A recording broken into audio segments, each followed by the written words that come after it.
je pense que quand tu demandes la démocratie, une vraie, il y a un vrai problème qui vient tout de suite, c'est l'information. Absolument. C'est-à-dire que je pense que des citoyens qui n'ont pas accès aux informations importantes bien sûr. ne pourront pas prendre des bonnes décisions. Absolument. Ne pourront pas prendre les bonnes décisions. Oui.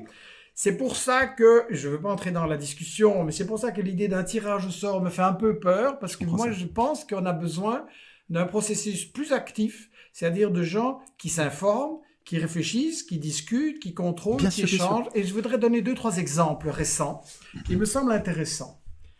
Aux États-Unis, moi je l'ai appris tout récemment, mais en fait ça se passe depuis des années. Aux États-Unis, il y a un syndicat de travailleurs de secteurs pauvres, c'est-à-dire la santé, le fast-food, le gardiennage, tous ces syndicats de très très bas salaire, ces secteurs de très bas salaire, qui a préparé pendant 4 ans la revendication du doublement du salaire. Les salaires sont très bas aux États-Unis. Il y a des gens qui sont des working poor, des travailleurs qui sont pauvres. Et donc, ils ont obtenu, en Californie et dans l'État de New York, le doublement du salaire de 7,5 $ à 15 $. Ça, c'est exceptionnel. Et c'est quelque chose que je n'ai trouvé dans aucun média européen. Alors que pour moi, c'est une nouvelle fondamentale. Ça aurait dû être à la une. Ça aurait dû déclencher des discussions de ces fameux économistes qui nous expliquent tout exactement pourquoi ils se sont trompés, mais qu'ils avaient quand même raison. Et ça aurait dû dire, mais si c'est possible aux États-Unis, pourquoi pas en Europe, où on n'arrête pas de nous dire, vous devez vous serrer la ceinture pour que l'économie aille mieux, et après les riches vous rendront, ce qui n'arrive jamais. On a d'autres exemples, d'autres faits importants. Les gens ici ne savent pas que le salaire minimum en Grèce, c'est 580 €. Avec un coût de la vie comme ici. Donc, comment veux-tu vivre avec ça? Et on ne parle pas de ça. On dit les Grecs, ils ont exagéré. Non, pas les Grecs. Les banquiers, les richards qui ne payent pas d'impôts, mais c'est les pauvres qui payent la facture. Et on a cette idée de la résistance par le référendum. Quand on cherche bien dans l'info, on trouve des exemples. Par exemple, en Suède, où il y a énormément d'attaques contre les hôpitaux, les services publics, etc., dans une province, on voulait fermer un hôpital et les gens auraient dû se déplacer à 1 heure. Le premier hôpital aurait été à 1 heure. Donc, évidemment, en cas de crise cardiaque, tu étais mort avant. Et ils se sont battus dans cette ville. Pendant 3 ans, ils ont occupé l'hôpital. Ils ont finalement organisé un référendum. 80% a dit on veut garder l'hôpital et ils ont gagné. Je donne ces exemples parce que, à mon avis, personne n'en a rien vu dans nos médias et à la télé. Alors que ce sont des exemples pratiques. Oui. Ce sont des choses dont on a besoin pour connaître la situation, pour avoir des exemples de confiance. Pour savoir ce qu'on veut. C'est un petit appel que je voudrais lancer à Investi Action, qui n'est pas une organisation de lutte, qui est qu'un média.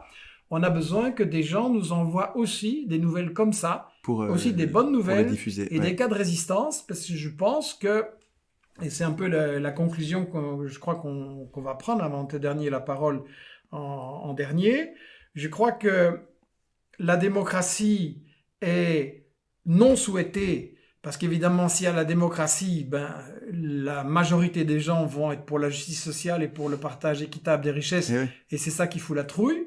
Mais donc, je crois que ça passe par une énorme bataille pour l'information. Absolument. Et je voudrais te demander, de conclure là, comment tu penses que cette bataille peut progresser demain? Qu'est-ce que tu conseilles de faire? Sur ce point, en France, je ne sais pas ce qu'il en est en Belgique, mais en France, la presque totalité des journaux a été achetée par 9 milliardaires. C'est une catastrophe absolue. Ça permet à ces richards d'intoxiquer l'opinion. Et dans ce contexte où les journaux appartiennent aux riches, le RIC est dangereux. Parce que les journaux sont capables de nous mettre la tête à l'envers et de nous conduire à voter contre nos intérêts. C'est pourquoi, dans le texte sur lequel les Gilets jaunes travaillent, il y a un alinéa dédié exclusivement aux médias. Donc, pour que le référendum d'initiative populaire fonctionne, il faut qu'il y ait une période entre la proposition, donc l'initiative, et le référendum, il faut qu'il y ait au moins 6 mois, il faut qu'il y ait des débats, sauf peut-être dans les cas où il n'y a pas besoin de débat parce qu'on connaît le sujet depuis longtemps, mais en général, il faut une longue période pour éclairer l'opinion par la mise en scène des conflits, par le spectacle des controverses entre ceux qui sont pour, ceux qui sont contre, pour que le peuple puisse, les citoyens puissent voir les arguments en action, en controverse, pour éclairer leur opinion, et au bout d'une longue période, il faut qu'elle soit suffisamment longue pour que nous soyons le plus nombreux possible à avoir vu ces controverses, nous puissions opiner, donc donner notre opinion en conscience et correctement par rapport à l'intérêt général. Et donc attends. Pas de décision sans information véritable. Et alors, justement, pendant cette période de débat contradictoire éclairant l'opinion, il est très important d'avoir des médias qui soient indépendants et libres, indépendants des riches. Or, aujourd'hui, on a des médias qui sont asservis, achetés par les riches. Donc, il y a un alinéa, que je vous invite à lire, dans la proposition sur laquelle on travaille, qui consiste à dire, je te l'ai dit de mémoire, tous les médias, dans notre pays qui s'appelle la France, France ça veut dire libre, hein, dans notre pays, tous les médias appartiennent à leurs journalistes et à leurs employés. Point. Autrement dit, aucune personne physique ou morale, parce que les personnes morales, c'est les entreprises, en fait, ce ne sont ni personnes ni morales, enfin, toutes les personnes physiques ou morales, aucune personne physique ou morale ne peut acheter un média. C'est impossible. C'est interdit dans la Constitution. Et, troisième phrase, les médias, les actuels propriétaires de médias doivent aujourd'hui céder gratuitement à leurs journalistes et employés le média en question. Et la Chambre des référendums va s'occuper des modalités, éventuellement des indemnités s'il le faut.